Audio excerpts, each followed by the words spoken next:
Olá, estamos iniciando pela TV Supre, braço de comunicação da União Planetária, mais uma entrevista do movimento 2022-2030, o Brasil e o mundo que queremos. Uma parceria da Universidade de Brasília, através do Núcleo de Estudos do Futuro, do Centro de Estudos Avançados Multidisciplinares. Hoje teremos o privilégio de conversar com a professora Natália Campos. Vamos revisitar a sua formação básica e universitária e sua atuação na área de educação. A nossa convidada é graduada em Psicologia pela Universidade de Brasília, onde também obteve o mestrado em Desenvolvimento Humano. Atualmente é sócia e coordenadora pedagógica da Escola da Árvore, em Brasília. Muito obrigado, professora Natália Campos, por ter aceito ao nosso convite. Pediria inicialmente para revisitar a sua infância e juventude e sua formação básica e universitária e os caminhos que a levaram a práticas inovadoras na educação básica. Oi, Isaac, eu agradeço muito o convite, a oportunidade de estar aqui com vocês. Na minha infância, acho que uma das coisas que mais me marcou foi quando eu tinha 8 anos e eu fiquei sabendo, em conversas de família, que meu pai tinha sido preso na época da ditadura. E, a princípio, com 8 anos, essa informação trouxe um certo desconforto, um medo, né? Porque a criança, a gente entende que é preso quem faz alguma coisa muito errada. Então, eu fiquei muito preocupada quando eu ouvi a primeira história do meu pai na prisão, o que que era aquilo. E depois, né, mas o que aconteceu? Por que que foi preso? E ele tinha sido preso porque o que falaram na época, né? Porque ele ensinava adultos a lerem. E eu lembro na minha cabeça de ficar muito assim, mas por que que isso é errado? Por que que ensinar alguém a ler é considerado uma coisa tão errada que precisa a pessoa ser presa, né? E aí, um pouco mais velha, eu fui entendendo o que que tinha sido a ditadura, né? Que o projeto que ele participava era o De Pé no Chão Também Se Aprende a Ler, do Paulo Freire. Então, que era isso considerado subversivo porque tinha o interesse das pessoas se manterem, ficarem analfabetas, de manter esse status. E eu acho que isso foi uma primeira semente para mim, de pensar a força da educação, né? De pensar a importância dessa educação. Eu estudei numa escola, que era uma escola tradicional aqui de Brasília, mas que hoje eu vejo que, na verdade, já tinham algumas práticas que não eram tão tradicionais assim. Era uma escola que a gente tinha grêmio, que tinha muito foco em trabalho, não era tanto foco em prova, então a prova era 20% da nossa nota. A gente fazia muito trabalho em grupo, muito trabalho interdisciplinar, então já tinha esse olhar para fazer um trabalho que era de artes, com geografia, com história e com ciências, por exemplo, com biologia, né? Com pesquisa de campo, com envolvimento de tudo isso. E professores muito envolvidos, muito dispostos a ajudar. Então, eu lembro que quando eu estava no segundo grau, preparando para o vestibular e para o PAS, eu tinha professores que faziam apostilas extras para ajudar a gente. Eu tinha professor que dava aula particular extra para ajudar nessa formação. Então, isso para mim também foi muito marcante desse compromisso com a educação e com a formação, né? Eram professores que discutiam temas muito contemporâneos, que não ficavam só no que falava o livro didático, mas que traziam outras referências, outras discussões. E aí depois eu entrei na UNB, na Universidade de Brasília, que eu acho que também é uma vivência que amplia muito, né? Eu entrei no ano em que implementaram as cotas, então eu peguei essa transformação da universidade, de ver também como isso foi importante. Participei de centro acadêmico, então já começou uma vivência um pouco mais política, que eu acho que eu já tinha até no segundo grau, mas que na UNB se intensificou. E eu também fiz parte de uma ONG, uma organização não governamental que falava de protagonismo juvenil. A gente organizava alguns fóruns que juntavam gente do DF inteiro, a gente fazia oficina, tinha um boletim de política que meio que traduzia para uma linguagem mais simples alguns acontecimentos políticos, se voltava para algumas ações para o meio ambiente. Então, esse foi o caldo, assim, eu acho que me formou na infância e na juventude. E aí, na época da universidade, eu fui para psicologia, era o que eu queria fazer, mas toda a matéria que eu tinha, todo o trabalho que eu precisava fazer, eu parava numa escola. Então, tinha que fazer um estágio de bacharel, eu ia para uma escola. Ah, psicologia da diversidade nas organizações, eu ia para uma escola que tinha projeto de inclusão, né? E isso ia me despertando uma paixão, assim, eu voltava para casa assim, ah, mas eu não quero sair dessa escola, eu quero voltar, eu quero ficar indo, eu quero frequentar. E aí, quando eu tive a oportunidade, eu fui morar fora e comecei, então, a trabalhar como professora. Isso foi em 2007. Então, desde então, eu venho trabalhando, trabalhei como professora há alguns anos nisso, fiz meu mestrado que foi sobre uma escola democrática e depois cheguei aqui na Escola da Árvore, primeiro como mãe, depois como coordenadora, então estou aqui há 6 anos ajudando aí a construir esse projeto. Muito bom. Gostaria de destacar dois pontos, né, nas suas palavras, né?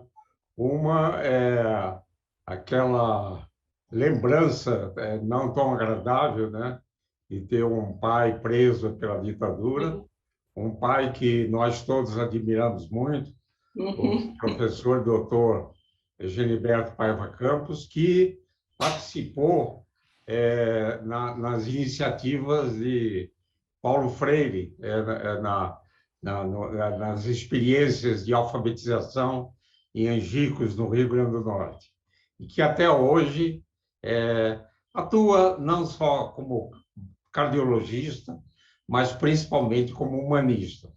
O outro ponto que eu destacaria é que a escola funcionou como um imã, né, para atraí-la sempre, né? E Sim. você, dentro da área de psicologia, foi magnetizada, né, pela educação, a escola a puxou. Muito interessante. Professora Natália, pediria para dar a sua visão sobre a educação brasileira, principalmente na formação de professores, nos procedimentos pedagógicos e, adicionalmente, a sua visão nos gargalos da educação brasileira atualmente. Eu acho que uma das grandes questões da educação brasileira é até um pouco além da formação dos professores. Acho que não tem muita formação suficiente quando a gente continua no mesmo modelo, no mesmo formato de anos e séculos, décadas atrás, né? Então, são turmas muito cheias, um foco muito grande em conteúdo, o professor como único detentor do saber, as crianças e adolescentes que precisam ficar obedientes e dominados, né? Assim, parados, sentados o dia inteiro. Então, numa turma que você tem um professor que não tem uma remuneração adequada, que muitas vezes precisa trabalhar em mais de um lugar, com ele sozinho numa sala com 40 crianças, e essas 40 crianças, cada qual no seu momento, com a sua individualidade, com as suas questões, é muito difícil ter uma formação que contemple isso se a gente não muda o modelo, se a gente não questiona o que que a gente está esperando da escola, como sociedade, como pais e mães que escolhem escolas, né? Isso é muito forte ainda do que vem. A gente vê aqui em Brasília que tem escolas públicas, por exemplo, que tentam uma prática inovadora, mas que esbarram muitas vezes nessa questão do número de adultos, de professores por crianças. Um educador para 40, 50 crianças, ele não consegue fazer um trabalho com uma metodologia diferente, ele não consegue, de fato, assim, com qualidade, com tranquilidade, né, fazendo o seu trabalho bem, ele conseguir dar conta disso, olhar para as crianças, ver o interesse de cada uma, trazer a vida para a escola. Ele fica muito limitado com isso e de uma expectativa, de uma nota, de um resultado, do que os pais vão avaliar. Então, acho que essa é uma grande questão, assim. E acho que isso vai retroalimentando, porque aí, como as condições são essas, a gente vê um interesse muito decrescente na profissão de professor, né? É muito raro a gente conseguir ouvir alguém falar, eu quero ser professor. Muitas vezes é uma situação meio foi o que deu, a gente vê um pouco isso, né? Porque tem essa desvalorização, e aí a formação acaba, a formação universitária, a formação continuada, também não se atualiza a partir disso, porque tem que atender os interesses das escolas, né, do que se coloca. Então, eu acho que fica um pouco esse nó, esse imbróglio para a gente tentar resolver. E eu acho que um grande gargalo da escola é tratar as questões sociais que são tão urgentes do tempo que a gente está vivendo. Então, acho que a escola ela tem que tratar de racismo. Eu acho que isso é uma coisa fundamental, porque ele é perpetuado pelo sistema escolar. O racismo é um sistema que vai se perpetuando nas práticas mínimas, né? As crianças negras que não se reconhecem nos livros, nos materiais, nas histórias que são contadas, as crianças brancas que ouvem as mesmas histórias sendo contadas sempre, não questionam, não refletem sobre isso, sobre seus privilégios, não se percebem como racializadas. E a escola muitas vezes se furta dessa discussão, né? Não, não existe, é assim. Então a gente vê escola que ainda está falando em escravo, a gente já fala hoje de pessoa escravizada, né? Porque não é uma essência daquela pessoa. A gente ainda tem escola falando em descobrimento do Brasil, que a princesa Isabel aboliu a escravidão. Isso não pode mais existir. Em 2022, não tem mais condição da escola tratar isso dessa mesma forma. E isso vai passando para as outras questões também de preconceito. Então, a gente vai para o capacitismo, para a homofobia, para o classicismo, para o próprio machismo. Essas questões são perpetuadas pela escola, não são encaradas de frente, porque precisaria também transformar por dentro a escola. E eu acho que um outro ponto é a defesa da democracia. A escola tem que encarar também esse gargalo. A escola não pode se furtar do seu posicionamento, não pode se furtar de trazer a democracia para dentro da escola, de entender que essas crianças, esses adolescentes são sujeitos, são cidadãos.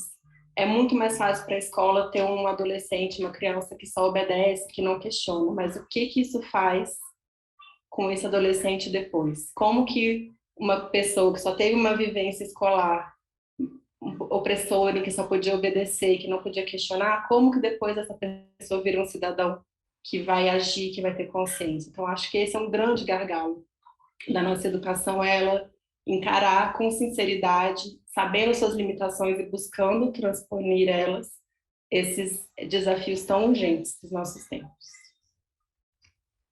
Concordo plenamente, né? E que a gente precisa abolir os gargalos, né? E as perspectivas, eu diria, são boas, né? Porque em vários locais do Brasil, os educadores, que eu chamaria de educadores progressistas, educadores por uma formação democrática, educadores por uma formação humanística, né? Eles estão refletindo e propondo e introduzindo ações que são muito importantes, né? Eu destacaria, entre outros, né, o movimento Todos pela Educação, sediado em São Paulo. Também destacaria o grupo de educação da Universidade de São Paulo em Ribeirão Preto, né?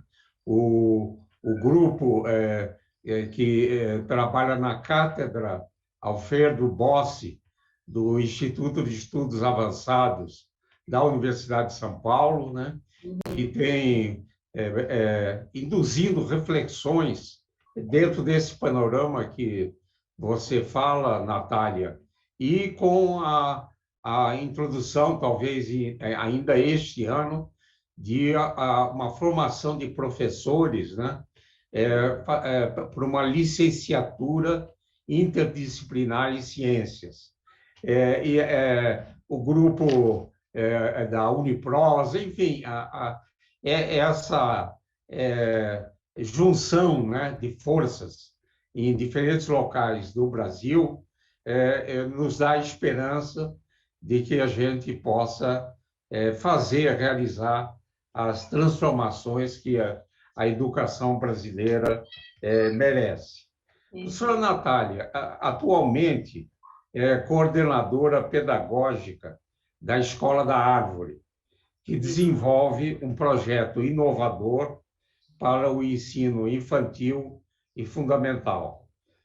Poderia dar uma ideia das iniciativas inovadoras e os resultados obtidos a partir de 2015? Eu acho que a nossa maior inovação é tratar a educação como uma coisa que precisa de sentido, né? Que precisa fazer sentido para as crianças, com a vida real podendo entrar na escola e sem a gente colocar para debaixo do tapete as discussões que são importantes. Então, o exemplo que tem aqui, as crianças, a gente está numa área rural em Brasília, no núcleo rural, e que é na área da Serrinha do Paranoá, que tem várias nascentes, tem cachoeira, tem um cerrado aqui muito preservado, né? E outro dia as crianças foram na cachoeira que tem aqui perto, foram fazer uma trilha, numa aula passeio, e viram que estava com muito lixo. E isso ficou muito forte para elas, virou um tema de preocupação, virou um tema de estudo, de pesquisa, e elas queriam fazer alguma coisa. Então elas resolveram que elas queriam propor um projeto de lei para pensar a educação ambiental nas escolas no Distrito Federal. E elas fizeram um projeto de lei e levaram na Câmara Legislativa. Então, esse é um exemplo assim, de uma coisa que começa no pequeno micro aqui da escola, da região que a gente está, e eles conseguem passar para outras coisas. E o nosso papel nisso é fomentar, é dar apoio. Então, assim, o que vocês querem fazer? Um projeto de lei. Como que faz um projeto de lei? Aonde que leva? Então, a gente só vai apoiando as crianças nessas ideias que elas trazem, nessas angústias que elas querem resolver, né? A mesma coisa aqui na Serrinha. A gente está numa região de muita especulação imobiliária e que, recentemente, a TerraCap autorizou começar o desmatamento para a construção do Taquari, com prédios e casas. E aí as crianças fizeram, a gente fez uma caminhada para identificar espécies, para fazer uma carta, elas participaram de vídeo e estavam com um discurso assim muito na ponta da língua. Então isso para a gente traz conteúdo, né? Isso vira depois ficha de trabalho para a gente escrever, para fazer coisas de matemática, para estudar ciências naturais. Então a gente não fica preso em um livro e esquece de ver o que a vida está trazendo para aquelas crianças, né? A gente segue o currículo, a gente se debruça na BNCC, no currículo em movimento, a gente sabe os objetivos que tem, mas a gente também sabe como adaptar isso para que as crianças tenham contato com a realidade. Eu acho que isso é uma prática muito inovadora, assim, dessa vida poder entrar na escola, o planejamento não ser nada que ingesse o professor. A gente fala para as professoras, tem que ter planejamento, a gente está fazendo aqui uma coisa com muito estudo, com muito trabalho, mas tem que ter planejamento até para ele poder ser quebrado se precisar, e você saber o que você vai colocar no lugar, ou como que você acolhe o que acontece dentro do seu planejamento, né? Então, isso eu acho que é uma coisa diferente. A outra coisa eu acho que é inovadora é que a gente é uma escola particular, sem fins lucrativos, então a gente não tem uma divisão de lucros, a gente tem um salário mensal que a gente tira, e isso é investido na escola, que sobra em melhoria para a escola, é em curso de formação para os professores, é em material. E o fato de não ter fins lucrativos também permite que a gente tenha muitas bolsas na escola. Então, a gente tem muitas crianças bolsistas, desde bolsa integral até algum tipo de desconto, e que as famílias fazem contrapartidas com a gente. E isso permite que a gente tenha um mínimo, para a gente ainda é mínimo, de diversidade aqui na escola, que de outra forma não chegaria. Então, a gente consegue que uma família ajude a gente a carregar o lixo, essa é a contrapartida deles. A outra família ajuda a gente na agrofloresta, que a gente tem agora, né? A outra família dá aula de capoeira, a outra família dá aula de equitação para as crianças integral. Então, a gente trabalha muito com essas trocas não monetárias. E eu acho que isso é muito inovador, porque permite que a diversidade chegue na escola. E isso não garante nada, não resolve nada, né? Assim, em termos de conflito, em termos de questões que a gente tem. O que eu acho que muda é que a gente enfrenta o que vem com isso. Então, se está tendo uma situação de racismo, a gente senta e conversa e endereça aquilo. Se está tendo uma questão de homofobia, um xingamento que foi feito, a gente senta e explica para as crianças. E a gente trabalha isso como nosso eixo, né? Sobre resultado, a gente nem fala aqui na escola em resultado, a gente acredita muito no processo e que resultado tem muito a ver com aquilo que eu falei anteriormente, de esperar uma certa padronização das crianças. Mas o que que a gente vê das crianças que estão na escola e que saem daqui? São crianças que se sentem muito respeitadas, que questionam e que se percebem como sujeitos. Então a gente tem essa. É isso que a gente vê das crianças aqui, o tanto que eles se importam com o outro, o tanto que as injustiças e essas coisas incomodam eles e eles buscam agir, né? Eles se percebem como sujeitos. Então acho que isso é o mais marcante para a gente desse processo. Professora Natália, o movimento 2022, 2030, o Brasil que queremos, ele procura envolver os jovens na construção de caminhos para termos um Brasil e um mundo melhor. Neste finalzinho da nossa conversa, poderia enviar uma mensagem aos jovens que nos assistem? Eu vou trazer uma mensagem do Paulo Freire, porque ele que está, de certa forma, presente na minha trajetória desde o começo, né, por meio do meu pai. Ele é a espinha dorsal aqui da Escola da Árvore, então a gente se inspira muito nele, e eu acho que o pensamento dele ainda é muito necessário nesse momento que a gente está vivendo. E a mensagem que eu quero trazer que ele fala, em outras palavras, é que a melhor maneira da gente tornar o amanhã possível é fazer o que pode ser feito hoje. Então, para os jovens, eu deixo essa mensagem, que vocês se perguntem, se questionem o que, que pode ser feito hoje, para que amanhã, o que ainda não é possível, possa ser uma possibilidade. É só no hoje e na ação que a gente consegue construir o amanhã que a gente quer. Bela mensagem. Assino embaixo. Gostaria, professor Natália, de agradecer a sua disponibilidade para essa conversa. Também elogiar toda a equipe da Escola da Árvore nesse caminho aberto por Paulo Freire e desejo sucesso a você e toda a equipe e vamos acompanhar esses bons caminhos da Escola da Árvore. Esse e outros programas do movimento 2022-2030, o Brasil e o mundo que queremos, podem ser acessados no YouTube do canal Supre. Gostaria de agradecer imensamente a atenção de todos que estiveram conosco e voltaremos a nos encontrar em uma próxima oportunidade. Até lá!